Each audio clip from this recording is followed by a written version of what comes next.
Letters written in a secret code created by the Zodiac Killer were received by 3 Bay Area newspapers on July 31st, 1969. He also included a letter that began by saying, "Dear editor, this is the murderer of the 2 teenagers last Christmas at Lake Herman, plus the girl on the 4th of July near the golf course in Vallejo."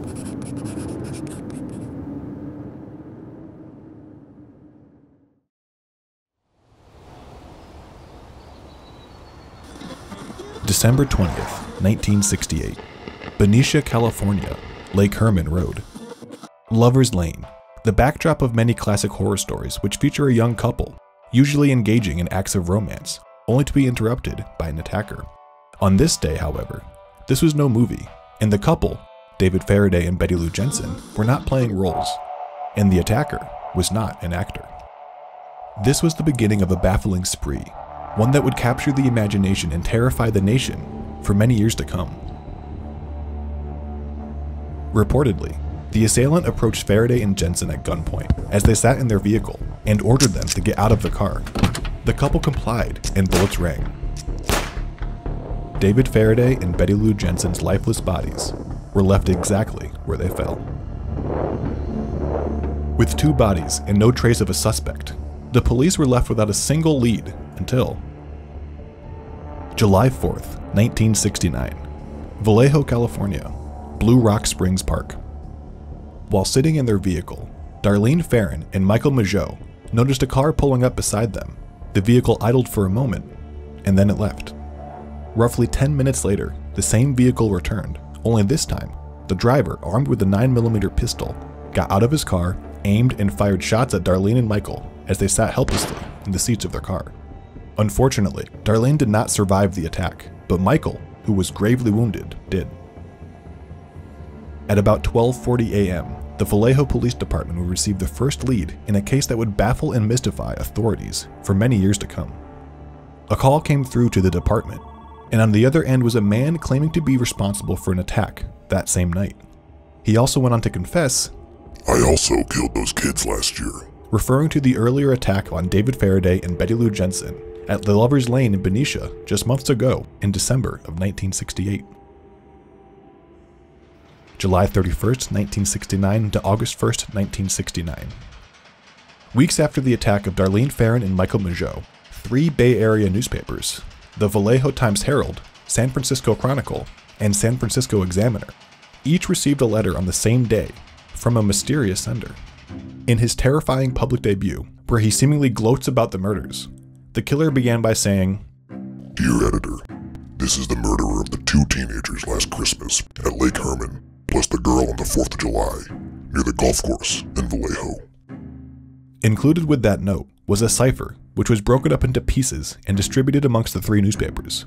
Only by combining the parts would the 408 symbol cipher be solvable, through which the sender claimed his identity would be revealed. He threatened to strike again if the papers did not publish his letters on their front pages. As requested, the newspapers ran their portions of the mysterious sender's message to the public the following day, on Saturday, August 2nd, 1969. A copy of the publication reached local high school teacher Donald Harden, who, by the end of that weekend, decoded the cipher with his wife Betty. But unlike the sender's claim, the encryption did not reveal his identity, rather a couple of chilling lines with misspelled words, putting forth his menacing agenda.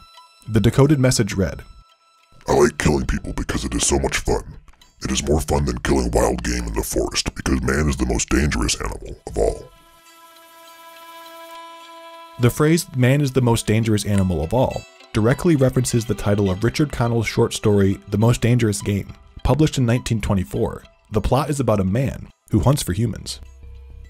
Just a few days later, on August 4th, 1969, the San Francisco Examiner received another letter from the killer, which was a response to authorities seeking proof from the sender that they were indeed the one who committed the crimes. The sender officially announced himself as the Zodiac, opening his letters with the phrase, "This is the Zodiac speaking," and signed his letters with a crosshair symbol, which would become his trademark. September 27th, 1969, Napa, California, Lake Berryessa. Brian Hartnell and Cecilia Shepard had their day interrupted when a man with a gun appeared from behind a tree, wearing what seemed to be a black executioner-style hood with a crosshair symbol on his chest. Before they knew it, the man approached them, stating that he was an escaped convict. After tying the couple up, he stabbed each of them multiple times. After leaving them both for dead, he returned to the parking lot, drew his signature symbol on Hartnell's car door with a black marker, followed by the dates, time, and locations of the previous murders. The inscription read, Vallejo, 12/20/68, 7/4/69. After which was another date which included the time and method of attack.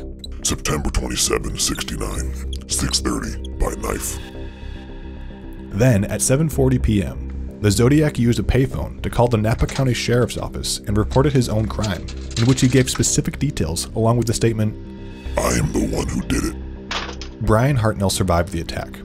Unfortunately for Cecilia Shepard, she died from her wounds while hospitalized. Soon after the attack on Hartnell and Shepard, the Zodiac would claim yet another victim, only this time, he took a different approach. October 11th, 1969, San Francisco, California, Presidio Heights. Paul Stein, a taxi driver on his shift, was cruising Presidio Heights, a generally quiet San Francisco neighborhood, where he stopped to pick up a man, hailing a cab. Just before 10 p.m., the man entered the vehicle, and in that instance, unbeknownst to Stein, his final moments were closing in. Unknowingly transporting a mass murderer, Stein wouldn't get far before the Zodiac, armed with a 9mm gun, put a bullet in the back of his head. Paul Stein became the Zodiac's officially recognized 5th victim. At the time of the murder, 3 teens noticed the commotion from a house across the street. Thinking they had just witnessed a robbery, they immediately called the police. 911, what's your emergency? The police, however, missed an enormous opportunity to have potentially captured the Zodiac that night. As the San Francisco Gate reports, for reasons unknown, the police dispatcher told police in the area that the suspect was a black male. The police arrived, even stopping to talk with a white man, whose appearance matched later descriptions of the Zodiac, who had been walking near the scene of the crime. And after a brief exchange, the man carried on as police continued to focus their attention on a black suspect. Because of this apparent mix-up, which is highly questionable and controversial, the Zodiac Killer disappeared into the night, having once again gotten away with murder. The teens worked with the authorities to put together a composite of the man they had witnessed that night, describing the Zodiac's appearance with a sketch artist who rendered their description to the only known image of his likeness currently in existence to this day. Based on this sketch, most people believe that the man police encountered and ignored that night may have actually been the Zodiac Killer. 3 days after the murder, investigators received a letter from the Zodiac that opened with his infamous phrase, This is the Zodiac speaking. I am the murderer of the taxi driver. To prove, this here is a blood-stained piece of his shirt. The San Francisco police could have caught me last night if they had searched the park properly. October 22nd, 1969, Oakland, California. Oakland Police Department. A call came in from a man claiming to be the Zodiac, who specifically asked to speak to Melvin Belli, a well-known attorney in San Francisco at the time, via a televised call on a TV talk show to be recorded on air. Belli complied with the so-called Zodiac's request, taking his call on air during a televised show during which he agreed to meet the man who claimed to be the Zodiac in person. They were scheduled to meet in front of a shop in Dale City, but the alleged Zodiac was a no-show. However, by this point, the police believed the caller was not actually the Zodiac anyhow. After the copycat stunt, a letter arrived from the Zodiac confirming that the man Belli had been corresponding with was indeed an imposter. Also in his letter, the Zodiac took responsibility for 2 more murders which remain unproven. He also included a new cryptogram consisting of 340 characters. This particular cipher was much harder to crack and stunted authorities, the public, and cryptologists alike, and would remain unpuzzled for many years to come. Additionally, the Zodiac would continue to send letters sporadically to newspapers and authorities over the coming years. In all of these letters, the Zodiac claimed to have killed more victims, but none of these alleged murders were ever able to be confirmed or officially connected. December 20th, 1969. Exactly 1 year after the Zodiac's first attack, Melvin Belli would encounter another man claiming to be the Zodiac, only this time he was for real. Belli received a letter from the Zodiac which included another piece of blood-stained cloth. The letter began with his signature introduction and read, This is the Zodiac speaking. I wish you a happy Christmas. The one thing I've asked of you is this. Please help me. I cannot reach out for help because of this thing in me won't let me. I am finding it extremely difficult to hold it in check. I am afraid I will lose control again and take my 9th and possibly 10th victim. Please help me, I am drowning. At the moment, the children are safe from the bomb because it is so massive to dig in and the trigger mech requires much work to get it adjusted just right. But if I hold back too long from no 9, I will lose all control of myself and set the bomb up. Please help me. I cannot remain in control for much longer. Authorities were able to confirm that the piece of cloth included in the Zodiac's letter was indeed Stein's, which authenticated the letter. On December 29, 1969, a response from Belli to the Zodiac was published on the front page of the Chronicle. In it, he wrote, "You have asked me for help, and I promise you I will do everything in my power to provide you with whatever help you may need or may want. Please write to me in care of the Chronicle, and tell me how I may help. If you want to talk to me in person, I will meet with you anywhere at any time you designate. If you want to meet with me alone, I will come alone. If you want me to bring a priest or a psychiatrist or a reporter to talk with, I will do so. I will follow your instructions to the letter." But the Zodiac did not respond. However, several months later, a botched kidnapping would be tied to the Zodiac, and there were more killings that seemed to follow his MO. January 25, 1970, San Francisco, California, Presidio Heights. The first of these encounters involved yet another San Francisco cab driver, who, like Paul Stein, was also shot and killed in the Presidio Heights neighborhood, prompting the yellow cab to offer a $1,000 reward for any information that could help authorities find and arrest the Zodiac Killer. The police, however, concluded that this murder was not actually perpetrated by the Zodiac. March 22, 1970, Modesto, California. Around 11:30 p.m., 22-year-old Kathleen Johns, who was 7 months pregnant, along with her year-old daughter, were driving in their car when another vehicle pulled up behind her and began flashing its lights. Johns pulled over, thinking perhaps the other car needed help, but instead a man leaned out the window to tell her that the car's back tire was loose and offered to drive her to a nearby garage. Seeing that her tire was in fact loose, held in place by just a single lug, Johns took the man up on his offer. While in transit, the man began making a series of uncomfortable advances and ended up driving around with Kathleen and her daughter for over 2 hours. An opportunity to escape presented itself when they pulled up to a stop sign. It was then that Kathleen jumped out of the car with her daughter, breaking free from their kidnapper.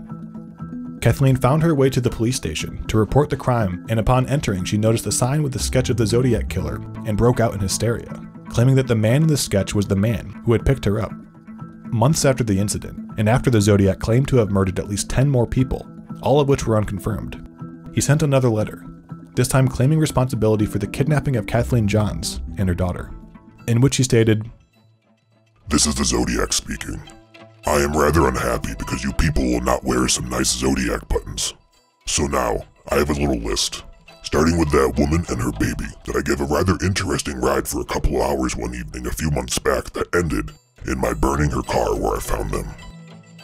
Before going silent for months, the Zodiac reportedly sent the Chronicle a postcard on October 12, 1970, with 13 hole punches, which he explained symbolized his death toll. Later that same month, on the 27th, a Halloween card was sent directly to Paul Avery, a crime reporter from the Chronicles, from the Zodiac. In the card, he tells Avery, "You are doomed." After months of silence, the Zodiac reached out again, this time to the LA Times. In his letter, he claimed to be responsible for 17 deaths, and also took credit for a death predating his infamous spree, that of 18-year-old Sherry Jo Bates, a Riverside City college student who had been murdered in 1966, a case that the Chronicle had only recently speculated could have been the Zodiac's work. Reportedly 6 months after Bates' murder, the Riverside Police Department had been mailed a handwritten note, the Zodiac's MO, even though it predates his first official letter, that read, "Bates had to die. There will be more." Despite this, authorities continued to officially dismiss the link between Bates and the Zodiac Killer. January 31st, 1974. A few years would pass before the Zodiac would break his long period of silence with another letter to the Chronicle, in which he claims that within the 3 years that elapsed, he'd slain 37 victims. Like others he'd previously claimed, those were also unconfirmed. One of the remaining mysteries in the Zodiac Killer's case is the reason as to why his crimes stopped. It seemed that shortly after his spree began, crimes that the Zodiac claimed after the 5 confirmed earliest victims were cases police could no longer confirm or actually attribute to the Zodiac as he'd claimed. Furthermore, his letters stopped coming in at all. The only suspect ever officially named in the Zodiac case was a child molester named Arthur Lee Allen of Vallejo, California. Allen died in 1992 and was never officially indicted with any of the Zodiac's crimes. A decade after Allen's death, using what little DNA evidence they have in relation to the Zodiac Killer's case, San Francisco homicide inspectors ran another forensic test in an attempt to officially clear Allen as a suspect, but the test results returned and remain inconclusive. According to The Atlantic, as of 2014, as many as 1,200 people have claimed to know the true identity of the Zodiac Killer, all of which remain unproven. Surprisingly, a number of people have come forward with theories who believed their fathers, stepfathers, or other relatives are the Zodiac Killer. One particular claim was made by a man named Gary Stewart, who was adopted as a baby, and only after coming into contact with his birth mother at the age of 39, began to believe that the man who impregnated her could have been the Zodiac Killer. His birth mother, Jude Chandler, had only been 13 years old and living in San Francisco when a 28-year-old named Earl Van Best spotted her getting off her school bus. Their relationship was a national scandal, covered in newspapers across the country, resulting in jail time, a cross-country road trip in an attempt to outrun the law, and Chandler pregnant at the age of 15. Authorities have since confirmed that Best was a cryptogram enthusiast, and one of the killings took place just 2 blocks from his apartment. In addition, he spent some time in the hospital related to his mental health. Experts who analyzed Best's fingerprints and handwriting compared to those of the Zodiac said that they were similar enough to warrant a very likely comparison. Best died in 1984 and is buried in an unmarked grave in Mexico. Detectives even once considered that the Unabomber may be linked to the Zodiac Killer, but were unsuccessful in connecting the 2 cases. Along with his enigmatic puzzle possibly holding the key to cracking the entire case wide open, the identity of the Zodiac Killer is still considered one of the greatest unsolved mysteries. With the infamous Zodiac case remaining unsolved, and capturing imaginations of the public for over half a century, it would spark the mind of one man in particular, birthing a copycat and spawning a new spree of murders in another major metropolitan area on the opposite coast. This killer will become known as the New York Zodiac.